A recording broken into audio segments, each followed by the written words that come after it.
Hello and welcome into another episode of Locked On Wolves. Today on the show, Antonio Daniels, 13-year NBA veteran and Pelicans color analyst. He's going to talk about Rudy Gobert, the impact on the Timberwolves, Anthony Edwards, pending stardom because it's going to happen, and where the Wolves sit in the West now. We're going to talk about all that with Antonio. First, let's talk a little about Kyle Anderson and his fit with the Wolves, why what he did with Memphis will be so important in Minnesota. We're going to break it all down here today on the show. Welcome in. You are Locked On Wolves. You are Locked On Timberwolves, your daily Minnesota Timberwolves podcast. Part of the Locked On Podcast Network. Your team every day.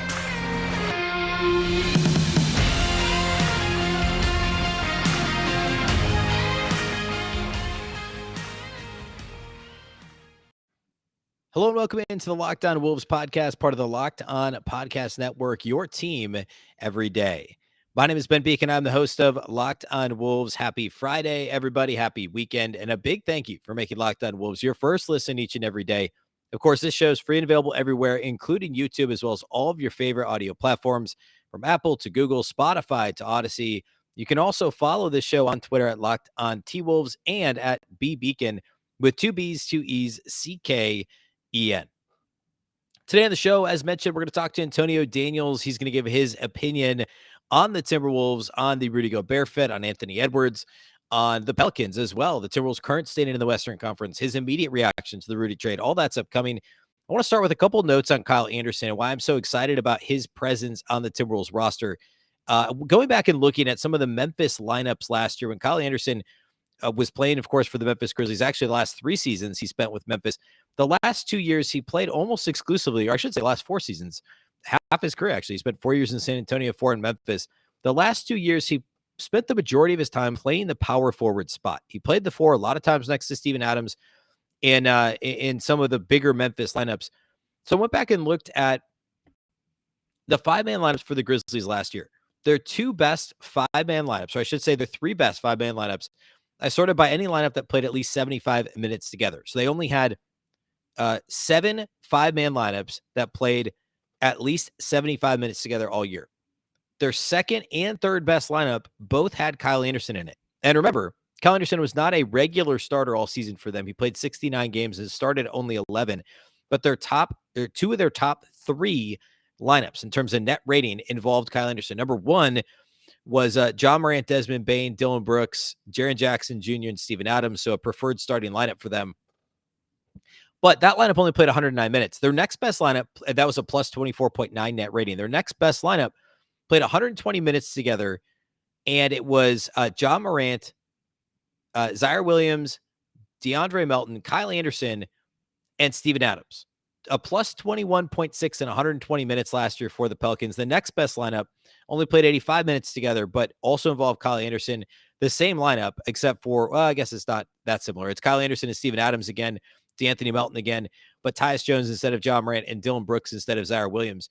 So 2 of their top 3 lineups, all of them over a plus 20 net rating. That one was a plus 20.2. The other one was a plus 21.6. Their next best 5-man lineup was only a plus 8. So 2 of their top 3 lineups, far and away better than the other 4 lineups on this list, involved Kyle Anderson. Both involved Kyle Anderson playing the 4 next to Steven Adams at the 5. And that's exactly what he's going to be asked to do for this year's Wolves. Almost certainly the starting lineup will be Rudy Gobert at the 5, Karl-Anthony Towns at the 4. Kyle Anderson is going to be your primary backup at the 4. So say the first sub is, Jalen Noel comes in for, probably for Ant, and maybe it's in the front court, you're going to have Kyle Anderson come in for Karl-Anthony Towns. Kyle Anderson finishes the first quarter at the 4 with Gobert at the 5, which Gobert and Adams are functionally similar as bigs, right? As 5s in terms of their lack of range. They don't really have a jumper. Gobert is a little more mobile than Adams at this stage in their respective careers, certainly a better defender, but a similar style of 5. In today's NBA, they both fit that more. They're not really old school centers, but in terms of size and what their role is offensively, being a little limited, not being stretch bigs, he plays a similar role. So you put Kyle Anderson next to Gobert, and then your first sub of the second quarter is probably Towns coming in for Gobert. So Towns is at the 5. Perhaps you leave Kyle Anderson at the 4, or maybe you do something a little bit different and you bring in a Taurean Prince and you play a little bit smaller and with Towns as your 5, or you lean into it and you keep Anderson at the 4. I think Anderson fits even better with Gobert, that length, the ability to do a little bit more offensively. You could run a Kyle Anderson, Rudy Gobert pick and roll. That would be effective. Anderson's good with the ball in his hands, even if he's not a dynamic scorer, shooter. He can score, he can distribute, he can initiate. So I think it's really fascinating. Memphis, obviously, a really good team, one of the league's best 2 or 3 teams all season long. 2 of their best 3 lineups had Kyle Anderson in it at the 4. We think of him early in his career. He's not strictly, but mostly played the 3. He's a 4 now, and he uses his length, his intelligence, his all around skill set as an effective 4 in today's NBA. And so I think alongside Rudy Gobert and one of those first sub packages for the Wolves, he's gonna be really effective. And I don't want to lose sight of how good he was in Memphis. Okay, I want to jump right into the interview with Antonio Daniels now, and then we'll play that whole interview here. We'll close the show here in a little while. Antonio, we did have a little bit of audio difficulty, so we lost a couple words here and there, but it turned out well. And Antonio is fantastic. Of course, I'll give his credentials here in a minute, but really good insight. Somebody who currently is an announcer for a Western Conference team, and if you watch League Pass, one of the better color analysts. If you're watching League Pass throughout the season, the Pelicans broadcast crew is actually very good. There's several that I'm not a fan of, and I'll say that throughout the year on the show when I do post game podcasts. But Antonio and the Pelicans crew are very good. So, without further ado, let's get to my conversation with Antonio Daniels. All right, as promised, joined by Antonio Daniels today on the Locked On Wolves podcast. Antonio, of course, is a 13-season veteran of the NBA, won a championship with the San Antonio Spurs. Currently a TV color analyst with the New Orleans Pelicans and a host and analyst on SiriusXM NBA Radio. Antonio, thanks for coming on the show. Sure. Thanks for having me, Ben. Excuse me. Absolutely. So, going to talk a little Timberwolves, talk a little Rudy Gobert today. Mm-hmm. Obviously, one of the biggest moves of the offseason, I guess probably the biggest move of the offseason so far, since Kevin Durant still has not been traded.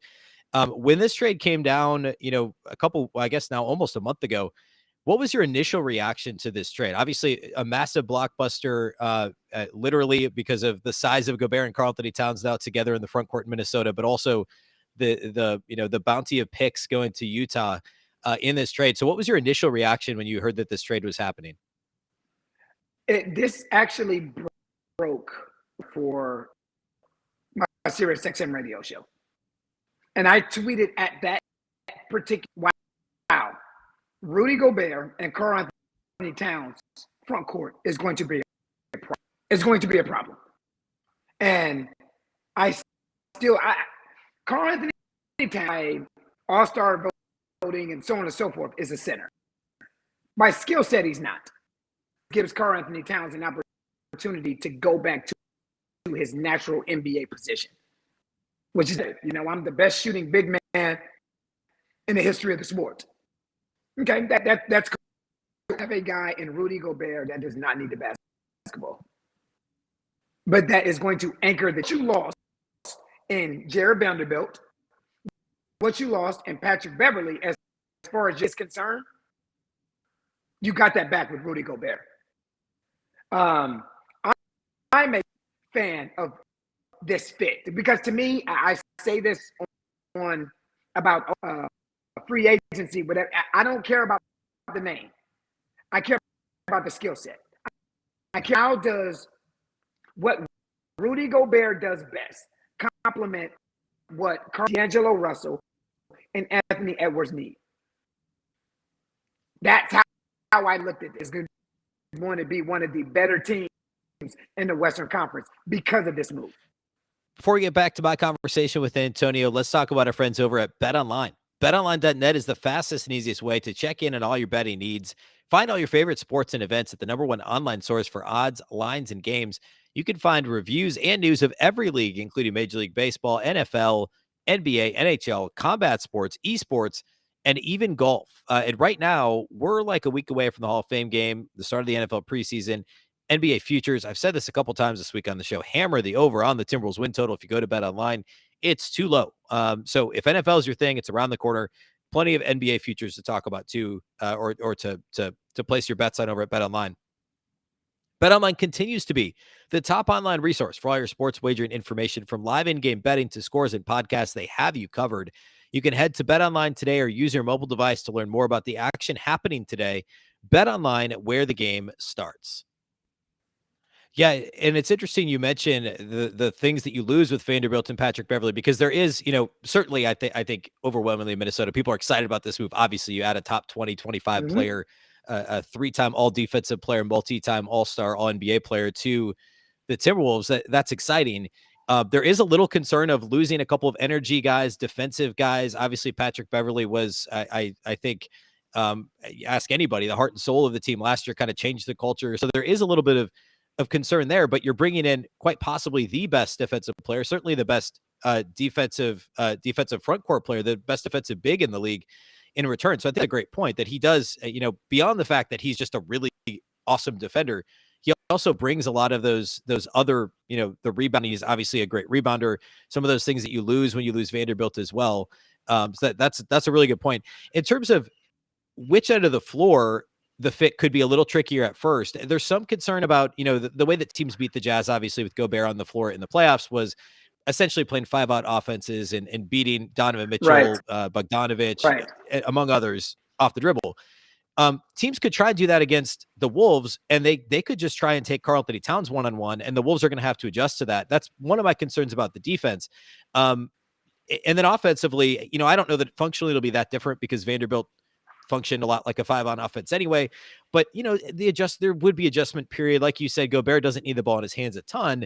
But there could be some big pick and rolls. There could be Towns involved less in the primary pick and roll if it's going to be Gobert and D'Angelo Russell, or which side of the floor do you think may be a bit trickier to adjust to right away? Side would be that tricky. I think what Minnesota will have an issue with, Patrick Beverley and Jared Vanderbilt are gone, is this is a list perimeter oriented. So when you look at the Western Conference, now you don't have that Patrick Beverley, you don't have that Jared Vanderbilt. So you're going to have to face guys like LeBron, guys like Brandon Ingram. You're going to have to face guys like Kawhi Leonard and Paul George. Vanderbilt did a great job on. But on the flip side, you're going to have to Steph Curry, Chris Paul, Devin Booker, and those are the guys that Patrick. So you do lose something. But here's the thing. I think what Minnesota, brain trust in Minnesota showed is this is how close they feel they are because to acquire Rudy Gobert. You don't give up all of that. You don't give up the rotation of Vanderbilt, the rotation guy, Patrick Beverley, of Malik Beasley. And then basically, if you don't feel like you're that close to taking that next step. Yeah, and I think in my mind, it really underscores their faith in Anthony Edwards. I think we pretty much know what Karl-Anthony Towns is. He's got to improve defensively, and he did a little bit last year, and he's obviously going to have to work on the fit with Rudy. But I think it really just shows like, hey, we know Karl-Anthony Towns is a superstar. He's an all-star. He's an all-NBA player. He's probably the second best offensive player on a championship type team. But we think Anthony Edwards can be that 1A. I think that's what this is, what the Wolves front office is essentially saying. What do you think about that? The thing is, you're not getting rid of. You didn't move off of anybody. Anthony Edwards' hands.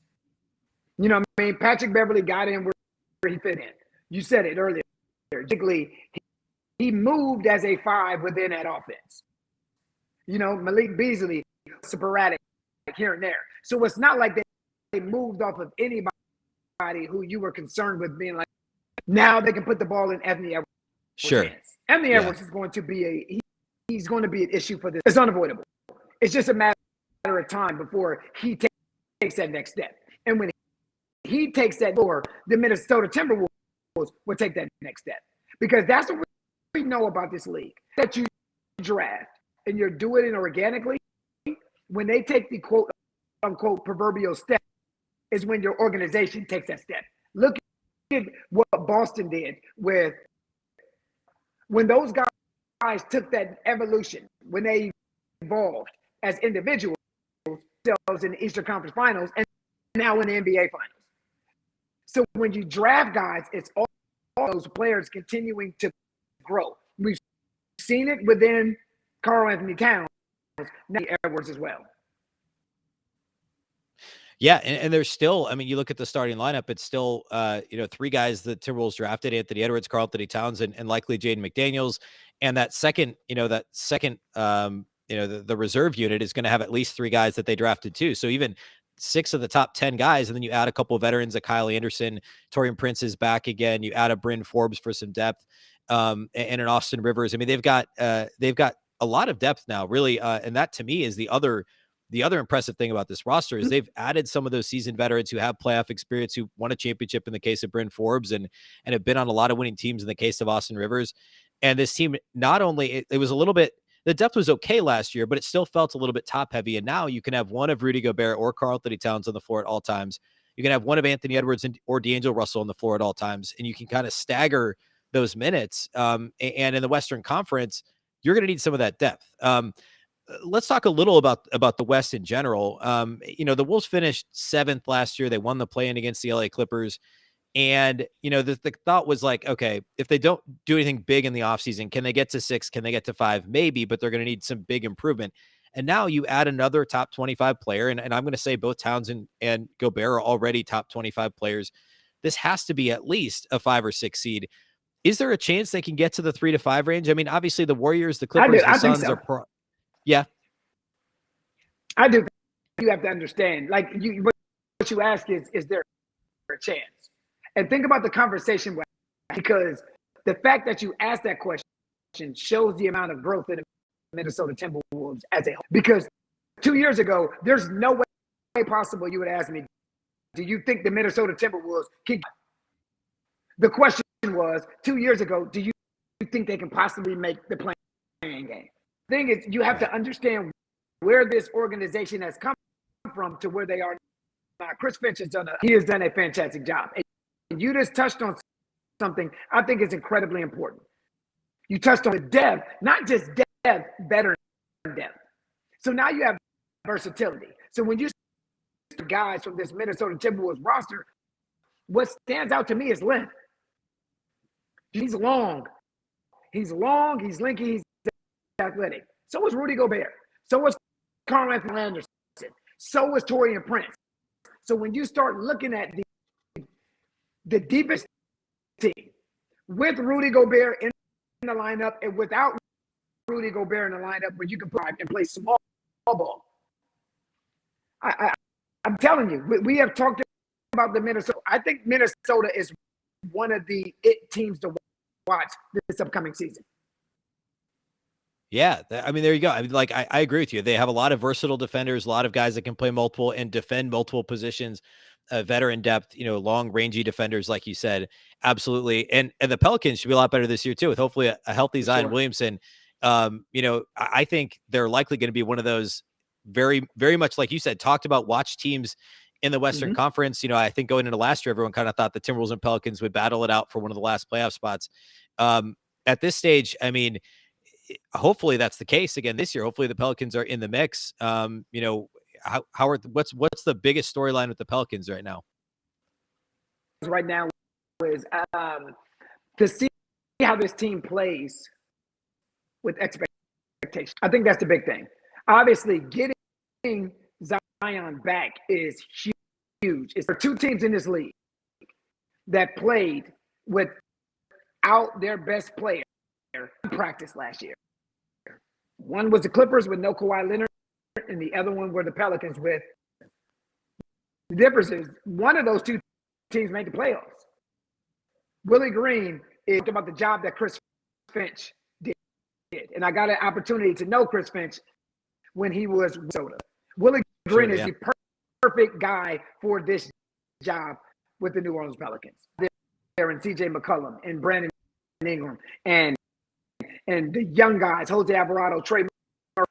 Now, what happens and what does this team look like when you infuse a generational talent and add him to the mix? It's going to be fun. Yeah, the Western Conference is going to be absolutely stacked. I mean, we say that every year, but this year it's just going to be insane. Really appreciate you coming on, Antonio. Obviously, go check him out on SiriusXM NBA Radio. And anytime the Wolves play the Pelicans, check out the Pelicans on League Pass. And appreciate you coming on, Antonio. Appreciate you, brother. Thanks for having me. Well, it's a ton of fun having Antonio Daniels on the show. Hopefully next time we get a bit of a better connection, but fantastic insight. I wanted to launch into my list of Western Conference teams at the end, but basically I just wanted to talk through, like, hey, if you're sitting here right now, and we're going to do plenty of this in August and September, and trust me, I'll do predictions. I did 2 or 3 shows on predictions last year. Probably I'll wait until early October to really get into it. But sitting here right now at the end of July, still some moves to be made. Who knows on Kevin Durant? I mean, like, what? The Golden State Warriors, LA Clippers, and the Phoenix Suns in some order are probably the 3 teams I would say right now would finish ahead of the Wolves. I'm actually not that bullish on the Clippers. You got to figure Kawhi Leonard and Paul George will be healthy and healthy-ish and better and themselves this year. They got a great coach. I don't love their depth, but I think the Clippers will be a force to be reckoned with. If they're healthy, they're definitely going to be. So the Suns and Warriors for sure. Maybe the Clippers you put ahead of the Wolves. Probably Memphis. I think a lot of folks would argue Memphis. You could argue Memphis over LA. In fact, I probably would. And then the Denver Nuggets. So those are the 5 that, like, I wouldn't be upset if you said those 5 teams are better than the Wolves sitting here right now on paper. Warriors, Clippers, Suns, Grizzlies, Nuggets, not necessarily in that order. The Wolves have to be 6th. I would probably still put them ahead of the Clippers and ahead of the Nuggets, and slot the Wolves in, if I can count correctly, slot the Wolves in 4th in the West sitting here right now. I think people are forgetting about the Suns a little bit too much because of the way their season ended, and I understand that because it was ugly. But, like, who else would you put ahead of the Wolves? It's obviously, you go through the rest of the Wolves division, not Portland, not Oklahoma City, and not Utah, obviously. You look at the Pacific Division, the Clippers, sure, the Warriors, the Suns, sure, obviously not the Kings, not the Lakers. You look at the Southwest, Memphis, yes. Dallas, I guess you could make an argument for. That would be the other team. I I still don't like. Obviously, they lost Jalen Brunson. I don't know that I put them ahead of the Wolves right now. And not the Pelicans. The Pelicans will be better. They should be healthier. Hopefully, they're healthy. Hopefully Zion plays. And the Wolves are obviously better than the Rockets and Spurs. So they're somewhere in the top 6. I put them 4th, sitting here right now, with only really Golden State.